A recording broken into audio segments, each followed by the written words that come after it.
Hozirda Milliy gvardiya Toshkent shahri bo'yicha boshqarmasiga qarashli harbiy qismlarda yuzlab askarlar o'zining yigitlik burchini faxr va iftixor bilan o'tamoqda. Harbiy qismda askarlar erta tongdan uyg'onib, kun tartibiga rioya qilgan holda vazifalarni bajarishga kirishadi. Ertalabki badan tarbiya albatta inson salomatligini saqlashda muhim omilligi sababli amaliy mashg'ulotlar olib boriladi. Shundan so'ng muddatli harbiy xizmatchilar harbiy qismning ozoda va shinam oshxonasiga vatanni madh etuvchi qo'shiqlarni kuylab yo'l olishadi.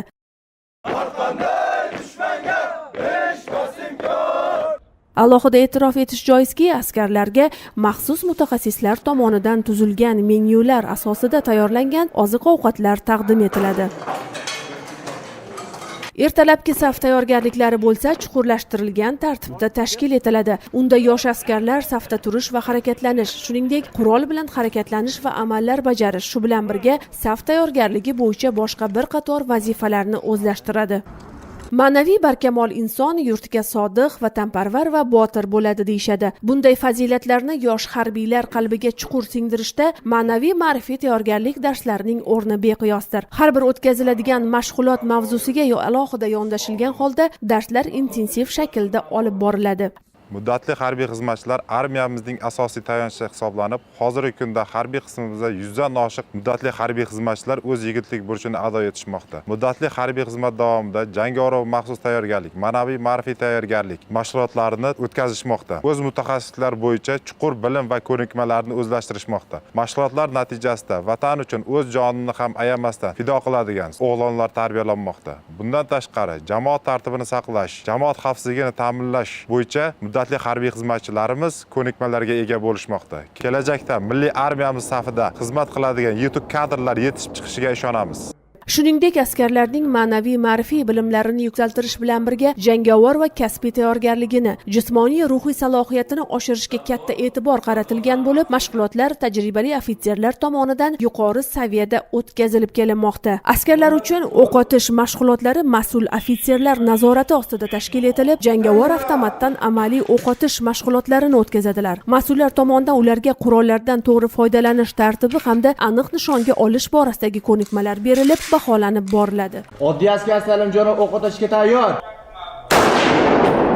Shuningdek, huquqbuzarliklar profilaktikasi bo'yicha yosh askarlarga ham nazariy ham amaliy bilimlar berilmoqda va ommaviy tartibsizliklar yuzaga kelganda maxsus kuch vositalaridan foydalanish, qo'llashda mavjud qoidalarga amal qilish borasida mashg'ulotlar reja bo'yicha olib boriladi. Muddatli harbiy xizmatchilarning sog'lig'i ham hamisha harbiy qism tibbiyot xodimlari nazorati ostidadir. Ular muntazam ravishda tibbiy tekshiruvlardan o'tkazilib, kerakli chora-tadbirlar o'z vaqtida amalga oshirib kelinadi. Shu bilan birga harbiy qismda askarlarni sermazmun dam olishlari uchun ham barcha shart-sharoitlar yaratilgan. Ular bo'sh vaqtlaridan unumli foydalangan holda madaniy hordiq chiqarishadi.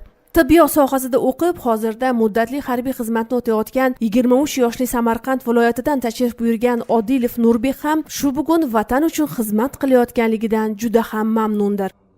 Vatanga xizmat har bir mard o'g'lonlar va jasur yigitlar uchun sharafli burchdir. Shu harbiy xizmat sohasiga kelganimdan juda ham mamnunman. O'zimning qiziqishlarim tufayli shu harbiy sohasi yo'nalishida hozir muddatli harbiy xizmatchiman va bundan keyin muddatli harbiy xizmatim tugaganidan keyin shu harbiy sohasiga qiziqishlarim kuchliligi uchun shu yo'nalishda davom ettirmoqchiman. Tibbiyot sohasini tugatdim. O'zimda ham armiyaga o'sha qiziqishim bor edi. Bu sohaga o'zim yoshligimdan qiziqardim. Askar emas, shu ishga qolib yurgandek his qilyapman. Odam bir g'ururlanib ketadi-da. Jangovar tayyorgarliklar qiziqroq. Mashqlari, harakatlari, qurol bilan harakatlanish, tartibni saqlash vaqtida qanaqa nimalar ishlatilishi, har bittasi shular qiziq. Jangovar tayyorgarlik har bir yigit uchun kerakli narsa-da.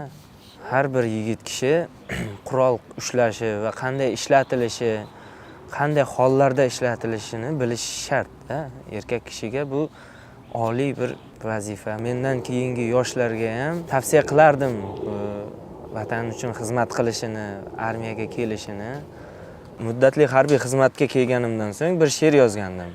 Vatanga jon fido, jonimiz fido. Askarman men bugun xokisor ona, ishonchingiz oqlab aytaman yana. Jaloliddinday sher yurak, askarman ona. Yurtim sarhadlari dilimizda yod. Osmonga tutashar mening g'ururim, ne yurtda bo'lgan jangu jadallar, shu yurt tinchligi uchun qalqonman ona. Vatanga muhabbat qon-qonimizda, avaylab asrash jon-jonimizda, shu yurt sha'ni ori uchun biz alpomishdek qo'rqmas askarman ona. So'nggi yillarda mamlakatimiz qurolli kuchlari tizimida amalga oshirilayotgan islohotlar vatanimiz mudofaa qudratini yanada mustahkamlab, ko'p millatli xalqimiz osoyishtaligi va yurtimiz ravnaqi uchun xizmat qilmoqda. Jasur va mard muddatli harbiy xizmatchilar bo'lsa, bugungi kunda milliy armiyamizning ajralmas bir bo'lagidir desak adashmaymiz.